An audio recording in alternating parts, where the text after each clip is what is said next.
So, people, Arsenal won, Brighton won. Oh, man. Week 3 in the Premier League. And already Arsenal getting the fan base stressed. 2 points dropped. I don't care what anyone says. I'm not interested in 10 men and we put up a good fight. We dropped 2 points today against Brighton. And when you look at the fixtures round the corner, Tottenham away, Man City away, we've put ourselves under pressure today. I mean, let's unravel the game. We took the lead in the first half. Very good finish from Kai Havertz. Very good pass from Bukayo Saka. Everything's looking rosy in the garden. By the way, we weren't great in the first half. Saka started well, and but Brighton had more possession, which was a little bit of a worry. Why are they dominating the ball so much? Second half, it all unravelled. Declan Rice gets sent off. Listen, in my opinion, it's very, very harsh. And I think the referee should have used common sense and just said, look, mate, don't be silly. It's not like he booted the ball away far. The ball was still rolling. The referee hadn't blown the whistle, apparently. And he just taps it away a yard and gives him a second yellow. The referee should have used common sense and thought, second yellow card's going to ruin this game. He hasn't really done anything wrong. The ball was moving anyway. He wasn't even able to take the free kick. But he wants to make it all about him and gets himself sent off. However, you do have to look at Declan Rice and say, listen, don't give a referee a decision to make anyway by kicking the ball away, even if it is a yard. But these refs in the Premier League are at an all-time low. And I'll be honest, the biggest concern for me is that Declan Rice, number one, misses the North London derby. We can't appeal 2 yellow cards.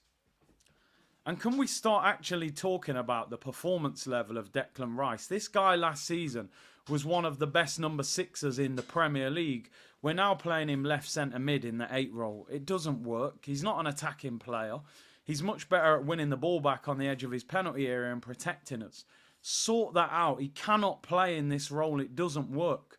Obviously, if Marino was available, maybe Marino would have gone there and Rice would have gone back to the 6 role. After that, what happens? 1-1.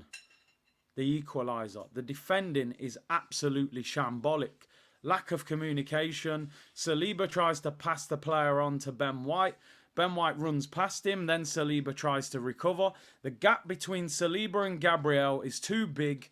Shot on goal. Rebound comes out to João Pedro. Thomas Partey's having a nap. And he taps it in 1-1. You're thinking, this is not looking good.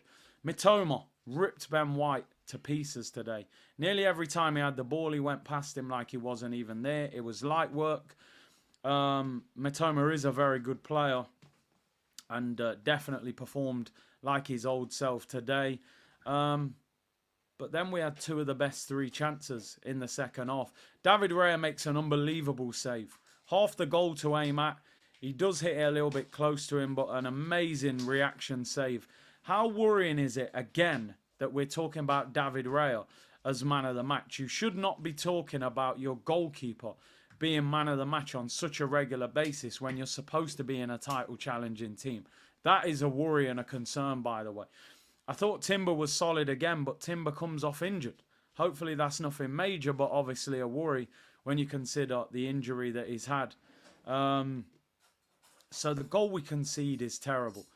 Havertz scores a lovely goal in the first half, as I said, lobs the keeper. Long ball up to him.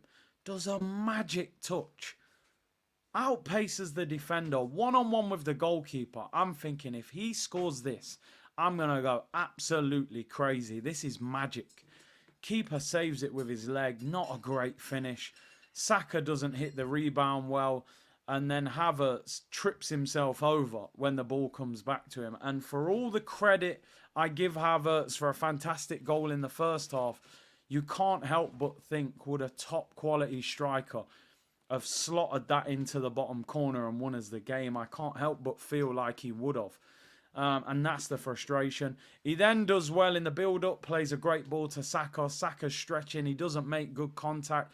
I have to admit, people, Saka first 20, 30 minutes was good. Second half, I thought Saka was abysmal. 2 simple passes that we were on the counter-attack he couldn't make. Really disappointing second half after starting the game well. And yeah, that's where you need to be able to take players off. Leandro Trossard. I tweeted it and I said it during the stream. You may not like to hear this, but Raheem Sterling's going to end up starting left wing for Arsenal because Trossard, we all clamoured for him to start this week after coming on against Villa. But unfortunately, Trossard just looks like a super sub who makes a good impact off the bench. When he starts games, he doesn't have a big enough impact and he ends up getting put back on the bench. And Martinelli, we know Martinelli's been out of form. So there's an issue there. Trossard, he tried hard. It was his old club. He put a good ball in the first half for Odegaard. But apart from that, he was non-existent. Odegaard today, he played a fantastic ball to Saka in the first 10 minutes. Apart from that, he was non-existent. And it says a lot to me when you're dragging off your captain when you're in such a difficult situation. Maybe he was injured. He got a kick on the leg, on the knee, I think. Maybe he was struggling. Second half, he's got a simple pass into Calafiori. Would have been one-on-one. Just whip it round the defender. He hits it straight at him. For a player of his quality, it's poor. Listen, was the referee good enough? Not at all. He should have booked João Pedro in the first half for kicking the ball away. He ignores it. You could say he's using common sense. He don't want to book players, but then you have to keep that same common sense when you deal with the Declan Rice situation. Either you're a strict ref or you're a laid-back ref. He's actually showing favouritism. That's not acceptable. Poor. The standard of refereeing in this country is shambolic. It's as simple as that. They've got to start getting refs from outside of England. These guys are not good enough. However, Declan Rice has to take some responsibility. He didn't need to do it. What are you even kicking the ball away for? Even if it is 1 yard, you're on a yellow card, you're walking a tightrope. Don't give that referee any decision to make, and you give him one. So he's got to look in the mirror as well. He cost us 3 points today.